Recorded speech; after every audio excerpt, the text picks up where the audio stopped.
Good evening, good morning, at good afternoon sa lahat ng mga nakasubaybay sa aking vlog. Why is it special today? Kasi we are going to react on a video. Magre-react na tayo, magsisimula na tayo ng mga reaction videos starting from now on. One of the most recent videos na nakaka-capture sa akin ay yung video ng performance ni Jessica Sanchez. As we all know, nanalo siya sa AGT, America's Got Talent 2025. Siya ang champion at inawit niya ang kantang Die With A Smile. Of course, welcome po sa JB Vlog sa mga newcomers.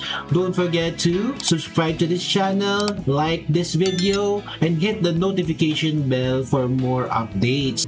So today, i-analyze natin as a vocal coach and tingnan natin kung naging excellent ba talaga at naging worth it ba yung pagkapanalo niya. Just matagal na akong follower ni Jessica Sanchez kasi America Idol pa lang talagang pina-follow ko na siya. Doon ako nagsimula manood ng American Idol nung season niya. Unfortunately, hindi siya nanalo. I guess ito na talaga yung break niya. Without further ado, let's go ahead and start watching her video.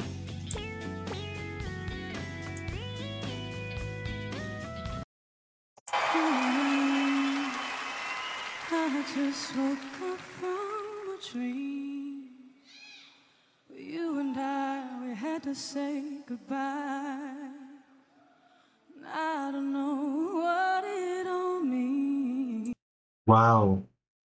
Pause lang wait lang. Alam mo yung boses ni Jessica, kahit walang instrumental, ulam na Kumbaga sa pagkain, hindi mo na kailangan mag-ulam kasi yung kanin pa lang masarap na, 'di ba? Ganun yung boses niya, parang hindi na kailangan ng masyadong mga palabok-palabok. Yung boses niya is quality na. Kahit a cappella pa lang yung naririnig natin, busog na tayo 'di ba? Ang sarap pakinggan ng boses niya. Since I survived, I realized, yes. Wherever you go, that's where I'll follow. Nobody's promised tomorrow, so I'ma love you every night like it's the last night, like it's the last night. If the world was ending, I don't wanna be next to you. If the party was over and our time on earth was through. Yes. Yes! Wait. Narinig niyo yung growl doon? Yung growl niya doon sa part ng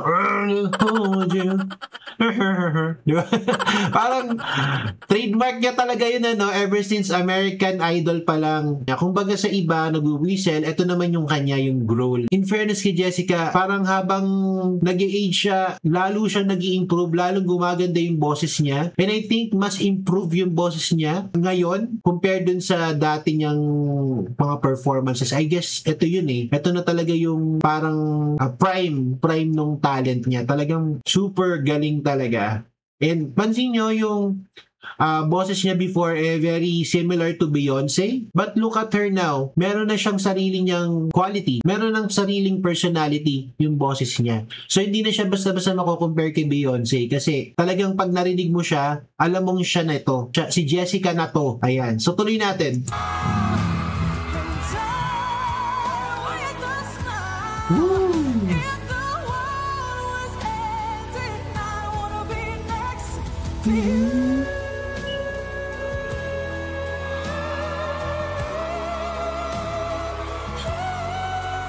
Woo! Alam niyo yun, napaka-soulful, no? Hindi pa rin nawawala yung pagiging soulful ng boses niya. I like that. I love that.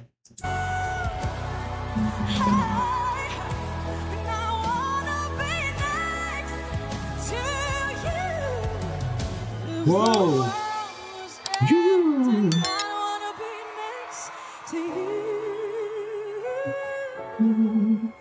If the party was over and our time on earth was through.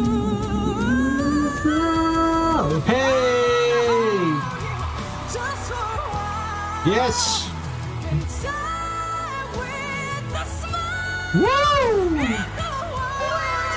Grabe yun! Narinig yung build-up ng boses niya tsaka yung instrumental. Grabe, no? Pakinggan natin ulit, ha? Gusto ko yung part na yun. Yan! Yes! Oh my God! Yes! Yay! Yun yung money note na tinatawag. Oh my God!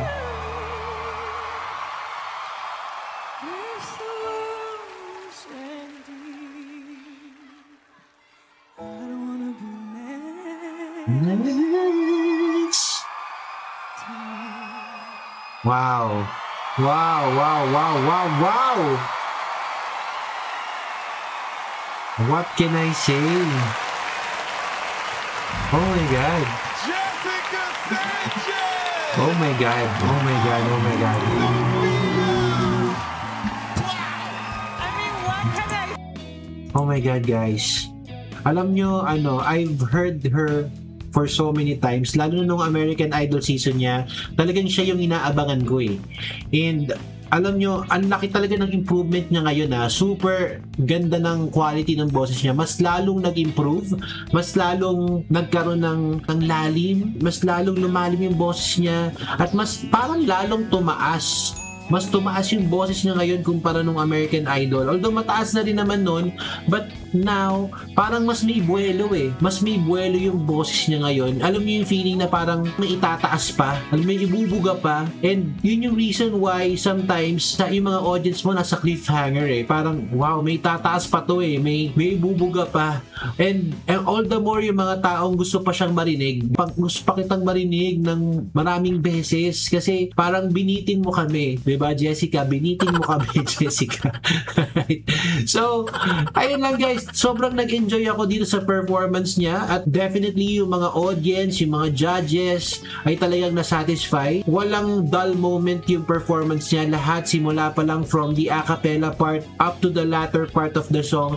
Talagang binigay niya lahat. Binigay niya yung 100% niya. And I guess marami pa siyang ipapakita sa atin along the way. Hopefully, mag-succeed si Jessica sa kanyang career internationally. And as Pinoy, syempre nakaka-proud talaga yun, bilang isang musician din na kagaya niya, nakaka-proud talaga na may isang Pinoy na nagtatayo ng bandera natin sa ibang bansa. Jessica, congratulations in behalf of JV Vlogs, of course. Congratulations, Jessica Sanchez, for making it that far.